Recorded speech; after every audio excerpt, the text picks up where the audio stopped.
ঘরে ব্যাঙ আসলে একটি কাজ ভুলেও করবেন না, তাহলে আপনি কঠিন বিপদে পড়ে যাবেন। ব্যাঙ হচ্ছে এমন একটা প্রাণী যে ব্যাঙ মারতে নবীজি ইসলাম নিষেধ করে দিয়েছেন।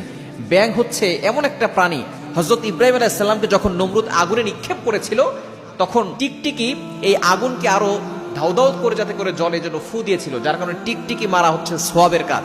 আর এই ব্যাঙ এই আগুন নিভানোর জন্য তার মুখে যতটুকু জায়গা আছে সে পুকুর থেকে পানি নিয়ে যাচ্ছিল। তখন তাকে জিজ্ঞেস করা ছিল, এই পানি নিয়ে কোথায় যাও? তখন সে বলেছিল, আমি ইব্রাহিম আলাইহিস সালামকে যে আগুনে নিক্ষেপ করা হয়েছিল আমি এই আগুন নিভাতে চাই।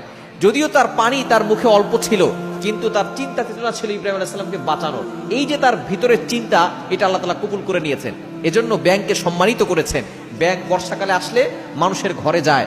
মানুষের ঘরে যদি কোনো ব্যাঙ যায়, মনে করবেন ওই ঘরের ভিতরে আল্লাহ পাক রব্বুল আলামিন বৃষ্টির মতো রহমত দান করবেন, বরকত নাজিল করবেন। এই ব্যাঙ যদি আপনার ঘরে ঢুকে, তাহলে ব্যাঙকে মেরে ফেলবেন না, ব্যাঙকে আপনি তাড়িয়ে দিবেন না।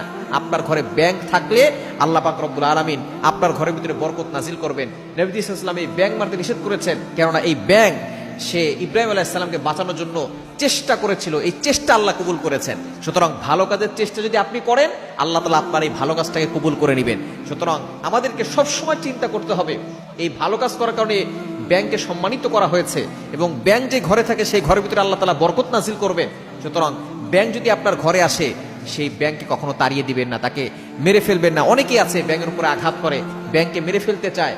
আল্লাহ পাক রব্বুল আলামিন এই টিকটিকিকে নবী সাল্লাল্লাহু আলাইহি ওয়াসাল্লামের মাধ্যমে মারতে বলেছেন। এটা হাদিস দ্বারা প্রমাণিত, সুনান ইবনে মাজার ভিতরে রয়েছে। নবী সাল্লাল্লাহু আলাইহি ওয়াসাল্লাম বলে দিয়েছেন, এই টিকটিকি যে মারবে, সে এক আঘাতে মারতে পারলে, আম্মা জান আয়েশা রাদিয়াল্লাহু তাআলা তার ঘরে সবসময় বর্ষা রাখতেন এই টিকটিকি মারার জন্য।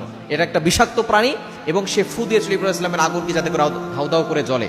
আর ব্যাঙ সে বাঁচানোর চেষ্টা করেছিল। সুতরাং ব্যাঙ ঘরে আসলে তাকে তাড়িয়ে দিবেন না, তাকে সে থাকুক, এবং সে যদি নিজের ইচ্ছা চলে যায় তাহলে সে চলে যাবে। সে যতক্ষণ থাকবে আপনার ঘরে আল্লাহ তাআলা বরকত নাজিল করবেন। ঘরে ব্যাঙ আসলে একটি কাজ ভুলেও করবেন না, তাহলে আপনি কঠিন বিপদে পড়ে যাবেন।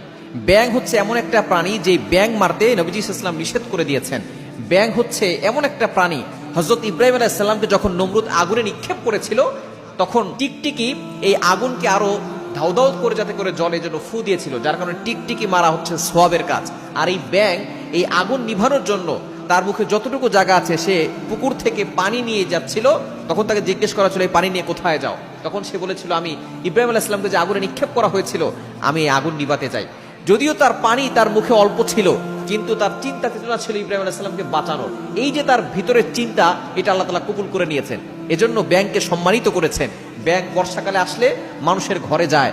মানুষের ঘরে যদি কোনো ব্যাঙ যায়, মনে করবেন ওই ঘরের ভিতরে আল্লাহ পাক রব্বুল আলামিন বৃষ্টির মতো রহমত দান করবেন, বরকত নাজিল করবেন।